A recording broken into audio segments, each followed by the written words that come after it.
Dirt Church. Where every word bleeds for the children of Dartford, children of Newark, children of Baltimore, children of the Ninth Ward. My relationship with my God, probably different than yours.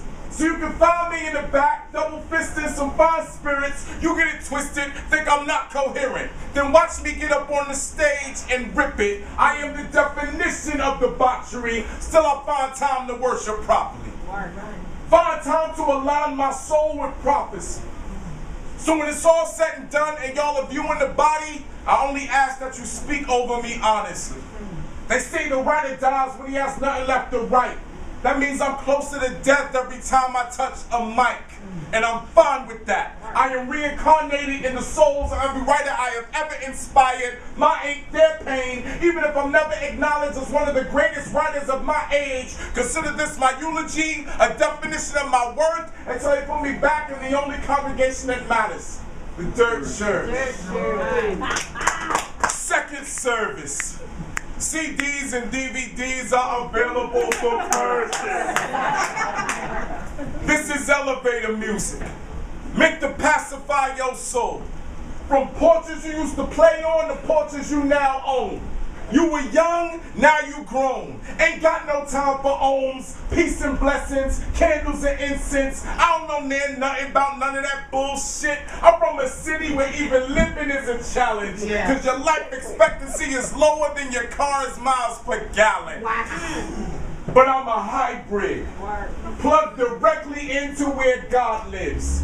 I suggest you get yourself an outlet and plug in.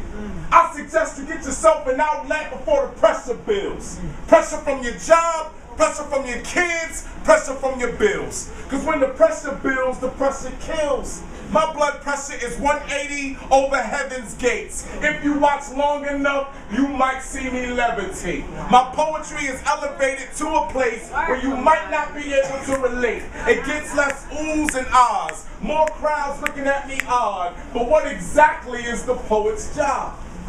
Is it to write for the here and now or the hereafter? Is it to write for laughter and applause? Is it to write something to get you closer to your God? Or is it to write something that's going to impress your squad? We believe the latter here. So we pay close attention to what matters here. We pay close attention to the words that we put in the stratosphere. We have resolved to do whatever it takes, understanding that to cast light, you must write from a dark place. And it gets no darker than this. I'm a guilty man, but my pen's innocent. So in a sense, I'm a hypocrite, but what poet isn't? We would love to be what we write every night. That's simply not realistic. Not as long as we are slaves to this flesh. Understanding that what the flesh wants, the flesh gets. This life is a baptism by fire. And I'm doused in gasoline with God holding the lighter. Unfortunately, poets don't get to blow up. We just get to show up, speak the sermon from the mountaintop like Jesus, hoping that the promoter gathered the people like Peter. We trying to save ourselves from ourselves. We animals, somebody called Peter. Underpaid like teachers, so we can't turn down the features.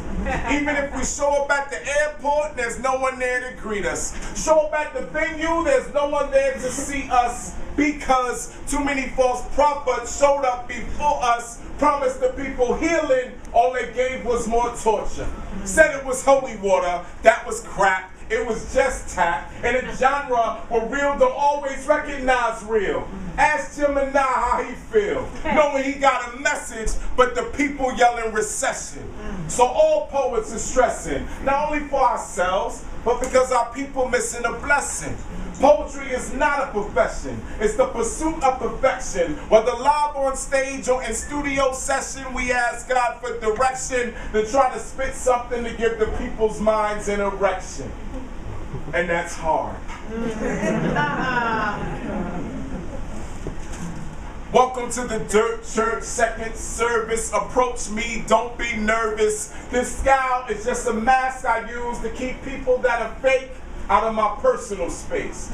But if you real, I give you love. I give you a pound. I give you a hug. I give you the real straight from the horse's grill, red pill, blue pill, depending on how you like your doctrine, but I won't mix them together. Smoking purple is not an option. The future of spoken word could very well be his past. Get it? It's quite possible I'm getting better by the minute. Check my style, check my diction, check how the people pay attention. Don't consider this a feature, it is more like revival. I used to spit for a title, now I spit for